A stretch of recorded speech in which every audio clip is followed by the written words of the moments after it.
देखिए बच्चों, आज की क्लास हमारी जो मैथ वाली क्लास है उसमें हमने दो सवाल और लिए हैं जो कि प्रश्नावली 2.2 से हैं। ये थोड़े अलग पैटर्न के हैं, तो हमने छांटा है दो सवाल और अलग तरीके के हैं। इनको हम आज करेंगे। देखिए, ये थोड़ा उनसे अलग है। तो पहला जो सवाल हमारा है वो है 15y-4, 15y-4 - 2 multiply y-9 plus 5 bracket y+6 = 0। 15 bracket के अंदर y-4। इसको हम हल करेंगे। तो देखिए बच्चों, ये जो ब्रैकेट के बाहर जो संख्या है, ये मैंने आपको पिछले सवालों में बताया था कि ये संख्या जो है इन दोनों संख्याओं से गुणा है।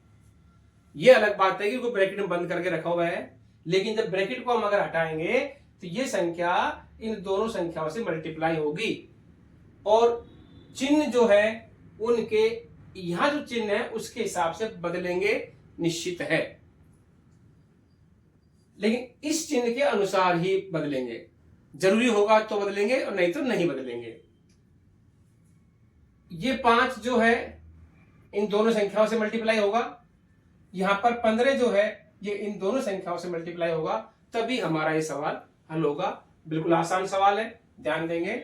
सबसे पहले हम क्या करेंगे, इस 15 से इन दोनों संख्याओं को गुणा करेंगे। तो 15 से किया y को, तो 15y चिन्ह माइनस का, 15 चौका 60 यानी कि 60, सॉरी y आ गया 15y - 60। फिर ये चिन्ह माइनस का। अब 2 को हम y से मल्टीप्लाई करेंगे तो 2y यानी कि ये 2y माइनस के हो गए, क्योंकि y प्लस का है और 2 जो है वो माइनस का है, तो माइनस और मल्टीप्लाई प्लस बराबर माइनस, तो माइनस का y हो गया। अब इस माइनस के 2 को माइनस के 9 से मल्टीप्लाई करेंगे, तो मैंने बताया था आपको माइनस मल्टीप्लाई माइनस यानी कि बराबर प्लस। माइनस का 2 को मल्टीप्लाई करेंगे 9 से, तो 9 दूनी 18 प्लस के 18 हो गए, बराबर सॉरी प्लस। अब 5 को करेंगे y से, तो 5y, दोनों संख्या प्लस की है, तो 5 6 का 30 प्लस के बराबर 0।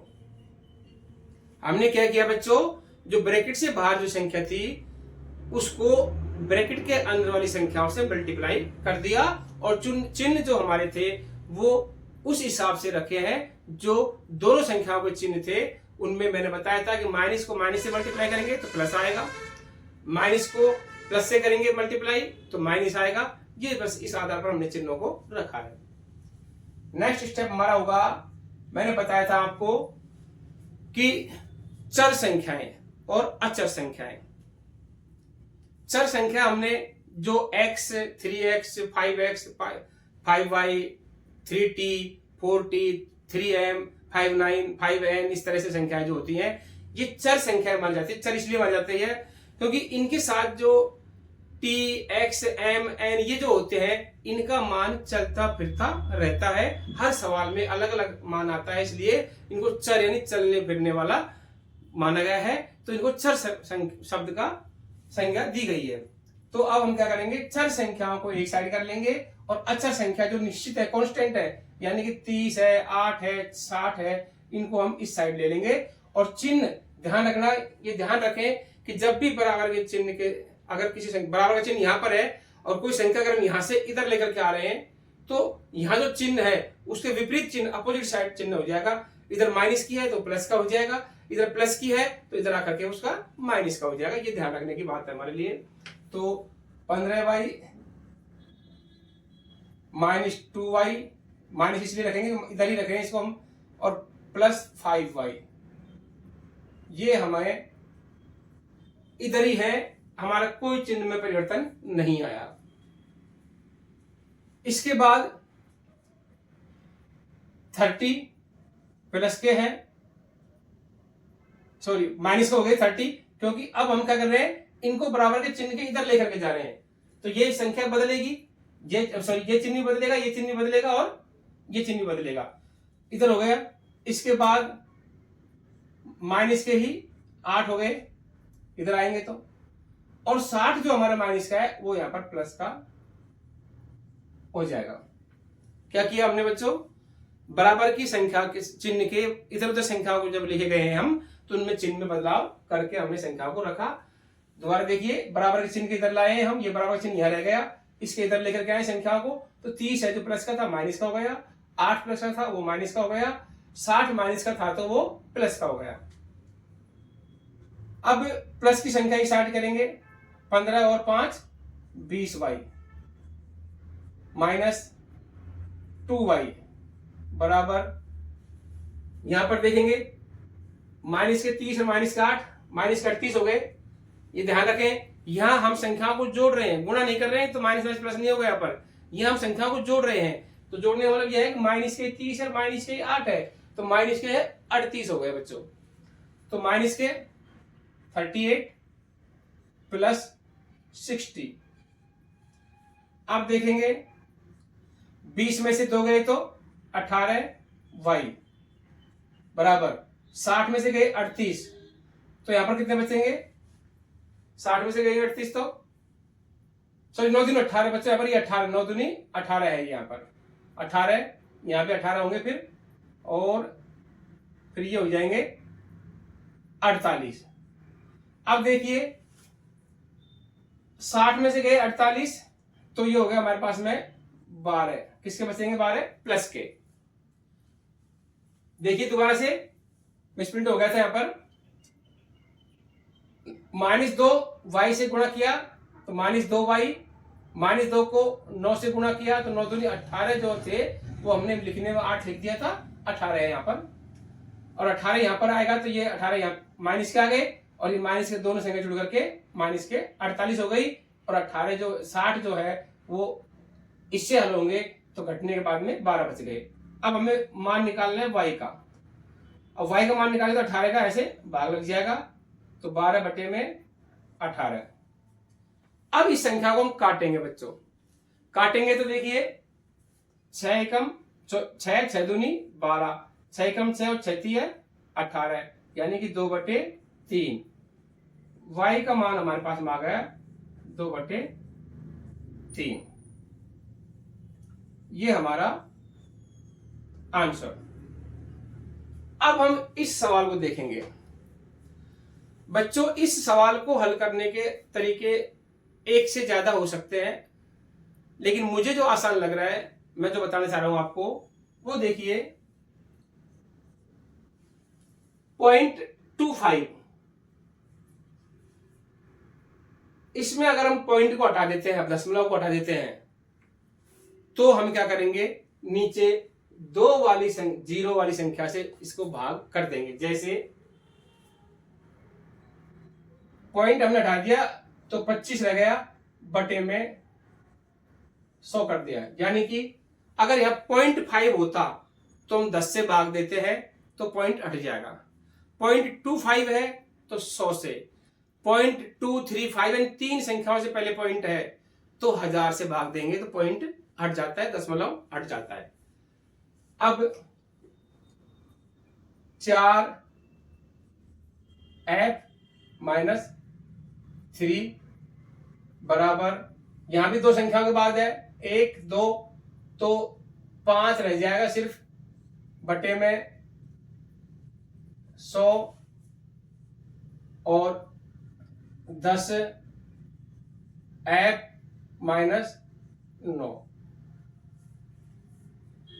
फिर हम क्या करेंगे, अब देखो बच्चों, यहां पर जब बराबर के चिन्ह के दोनों साइड संख्याएं सेम है, ये इस तरह से हर के रूप में, तो वो संख्या कट जाती हैं ऐसे, यानी कि मान के चलो क्रॉस मल्टीप्लाई अगर हम इनको करते हैं तो इनका मान दोनों तरफ बराबर आएगा, तो उसका कोई महत्व नहीं रहता है। जैसे इसको समझेंगे ऐसे, जैसे मान लो 3/5 और 2/5 है, तो यहां जो दोनों समान 5 हैं ये, ये इन दोनों का कोई फर्क नहीं पड़ेगा, इन दोनों को हम हटा सकते हैं। तो सवाल हमारा 3 बराबर 2 आएगा, आंसर जो आएगा हमारा, क्योंकि वैसे हम काट के करेंगे, इसका मतलब आ गया यहाँ पर 2/3, तो इसलिए हम इनको हटा देते हैं, सेम आंसर हमारा वही आएगा। अब देखिए हमने क्या किया, इससे अब मल्टीप्लाई होना मानता है ये, तो 25 को 4 से गुणा करते 100 f माइनस 25 75 बराबर 10 पंजे 50 f माइनस 9 पंजे 45। क्या किया हमने बच्चों, सबसे जो मेन काम था हमारा वो ये था कि हमने पॉइंट हटाया था। तो पॉइंट हटाने के लिए देखो हमने क्या किया था कि 1 और 1 दो संख्याओं के बाद पॉइंट लग रहा है, तो हमने 2 जीरो वाली संख्या का भाग दे दिया इसमें। यहां भी हमने किया था 1 और 1 दो संख्याओं के बाद में पॉइंट लग रहा है, तो 2 जीरो वाली संख्या का भाग दे दिया हमने, और भाग दे करके हमने हल किया, तो दोनों बराबर हो गए, तो दोनों काट दिया, 25 रह गया, 5 रह गया। एक स्टेप और लिख सकते थे हम इसको एक बार में गुणा करने से पहले वाला स्टेप, कोई बात नहीं। अब 100f 50 को इधर लाएंगे तो माइनस के 50f बराबर माइनस 45, क्योंकि बराबर के इधर ही है ये तो 45, लेकिन 75 जो इधर जाएगा 75 वो प्लस का हो जाएगा, इधर प्लस 75। 100 में से गए 50f रह गए हमारे पास, इधर 75 में से घटाएंगे 45, तो बच गए इधर 30, प्लस का बच गया क्योंकि संख्या प्लस की ज्यादा है माइनस की कम है, प्लस किस नहीं बचेगा। अब हम f इधर देखेंगे तो देखिए f का मान निकालेंगे तो 30 बटे में 50 बराबर f बराबर 3 बटे में 5 आया।